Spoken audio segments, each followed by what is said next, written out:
First question to you, Magnus.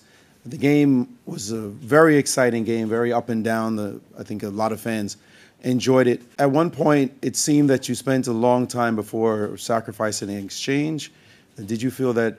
What made you feel that you had to do this at this point? Yeah, so I kind of missed his last move there, knight c5. I actually thought I was doing well. I was mainly focusing on other tries, for instance, knight b4, and then I get to install my knight in d6, and I'm doing well. And somehow the move knight c5 had just completely escaped my attention. So that was pretty unpleasant surprise. After that, I thought, in case I trade, knight's gonna jump back to d3, and I thought my position was just very unpleasant. So it was simply out of necessity. But I did take some solace in the fact that you usually need to work pretty hard to win such positions as black, and I thought I had at least reasonable counter chances. But yeah, it wasn't intentional. Jan, when you got this opportunity, you saw you'd be getting an exchange. Were you feeling optimistic about your chances? Well, I mean, clearly it was obvious that, okay, knight a to c5 was missed by Magnus, so I thought, like, wow, it's suddenly getting very, very nice for black. And probably rook b1 was a little bit too much, so bishop e3 was called for to, you know, keep the things under control. And then, okay, actually after rook b8, bishop a8, I thought, okay, black is nearly winning because, well, I mean, actually it's like a couple more moves for me just to start converting material, like ba4 and c5. I mean, I should give huge credit to Magnus because he just played in a very interesting way. So this bishop e4 was a very, very nice resource, and actually it started to look really double-edged. So perhaps c3 was a little bit, I don't know, human reaction, yeah, like to make sure I'm not going to be mated. And I guess after c3 it was more or less equal, yeah, since I have to play g6. I think I also had some idea, I believe instead of ba4, queen g7, and f4, g5, but okay, it's, that's what I have been told, you know, on my way to the press conference. So in general, I think it was very puzzling game, and I would say that during the game I thought, like, okay, we both are playing not so well. But now it's like I start thinking that, okay, it was like just very interesting and very chaotic. Magnus, he seemed to be playing incredibly quickly. He was basically coming to the board and making moves and getting up. Did that unnerve you at all at any point? Well, I just reckoned he was thinking in the restroom instead. So yeah, it was obviously unusual, but I don't think anything particular about it. So, Jan, so far in both games, Magnus has sacrificed the pawn for the initiative. You feel this is a strategy that he plans to employ throughout the match? Well, I guess the initiative in the first game was quite questionable. I mean, it was just another sort of pawn sacrifice, but in the second game it was Catalan, so, I mean, it says it all. So Catalan is always very sharp if you go for these positions. So you just give away the pawn, but you get this superior pawn center. And, well, but I actually don't know what to add. Magnus, you felt you were in trouble at some point. Did you feel you had winning chances at any point? I didn't feel that I had any great chances per se. I did feel that my position was improving quite a bit. When I went for this queen g4, my time was ticking down a bit. I couldn't really see a way to comfortably improve my position, and that's why I decided to basically force a draw there, which was probably the best position I had in the game. I didn't really see the way, and obviously after what had transpired earlier in the game, having a completely safe position was nice. But yeah, obviously if this had been a must-win game, then I might have treated it a bit differently. Jan, you had the black pieces. There was pressure in the beginning. You resolved it. You had some chances. Do you feel comfortable with the way the game went in the end? No, the game was really crazy. So I had no idea what's going on. So it was obvious that in the beginning White is pressing, and the structure looks, maybe, I mean, it works for Black, but it looks really ugly. So I still have very mixed feelings about the game. I think we both had some winning chances. But yeah, it's just quite nice that at some point I managed to take the initiative. But I believe, yeah, in the end, so this knight surely compensates a rook. But for an exchange, White also has a pawn, so I think this rook takes d6 was more or less called for. And then I thought, like, all right, maybe queen takes f2, and then lose in a brilliant way, but yeah, instead I decided to go for draw on rook endgame. Magnus, you've played 2 games so far against Jan. What kind of opponent is he proving to be in such a short span, if you can estimate? Yeah, it's very hard to say so far. There's all this secrecy, we were not allowed to know who your seconds are, and it's very, very secret what your thoughts on chess are.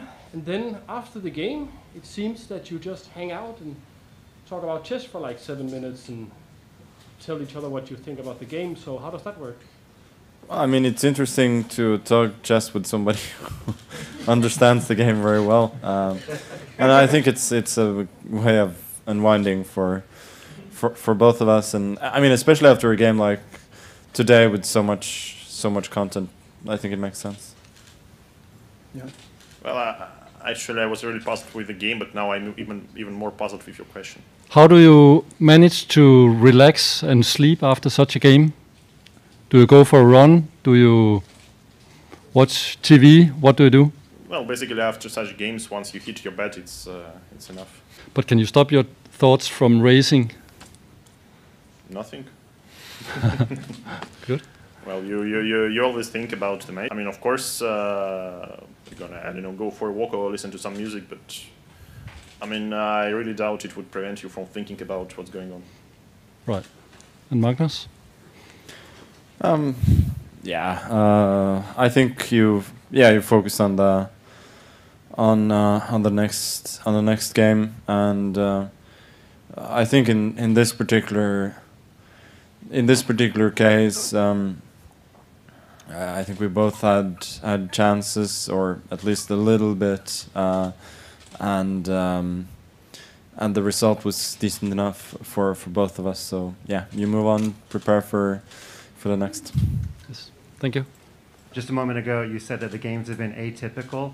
I'm hoping I could expand upon that. Are you talking about stylistically atypical, or are you not pleased with the quality of play? No, I would just say that the games are not following any specific pattern, and they're frankly been different from what I've seen before, and I don't think there's not a clear pattern of what anybody's trying to do. It's just a fight. But as far as I understand from FIDE, this match will continue without any change of colors midway. Is that comfortable for you? yeah, I think that's reasonable. You can do it one way or the other. As I talked about earlier, I don't think it very much affects the outcome. But yeah, this means that I get white in possible final games, which is nice, I guess. I just wanted to ask what you both think about the time control being used in the match, particularly increments only starting from move 61, not from move 1. Is it convenient and help pace out the game? Are you both happy to play whatever the time control is? Well, actually, so far we didn't experience any increment, yeah, because games were perhaps too short. But on a serious note, I find it particularly weird that it was different time control in different parts of the cycle. So, for example, in the candidates, it was like, as far as I remember, 100 minutes and increment was on. And here, okay, I don't know, FIDE decided to change time control. So I think it should be the same. Yeah, I very much welcome the change that's been made here. I think it's generally better, more exciting to not have increment before the first time control. It places more of an emphasis on time management, and I think that's appropriate. Question to Jan is that were you surprised with Magnus's Catalan and 95 in the opening? And to Magnus's, were you surprised with B5 that was played by Jan? Well, 95 is more or less, not the most popular move indeed, but I think it was a very nice idea behind it. So I really had tough time facing this over the board. Yeah, B5 is one of the lines that a lot of people play now. So it was not surprising, but yeah, what can I say? Obviously, as Jan said, 95 was a bit unusual, and it leads to a lot sharper play than the normal lines do.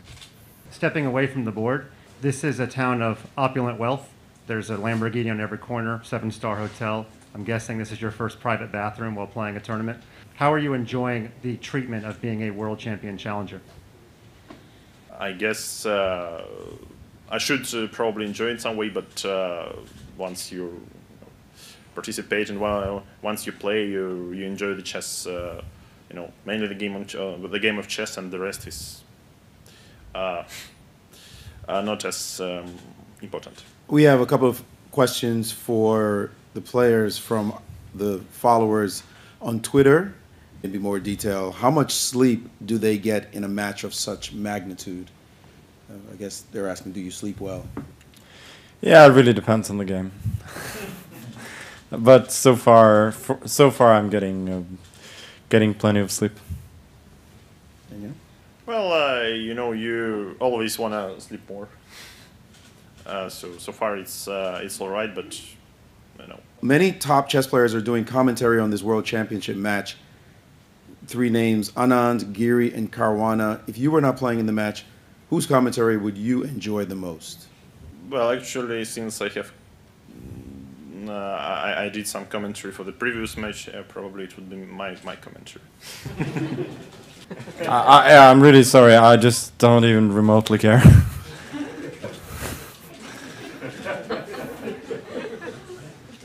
That concludes our questions for the evening.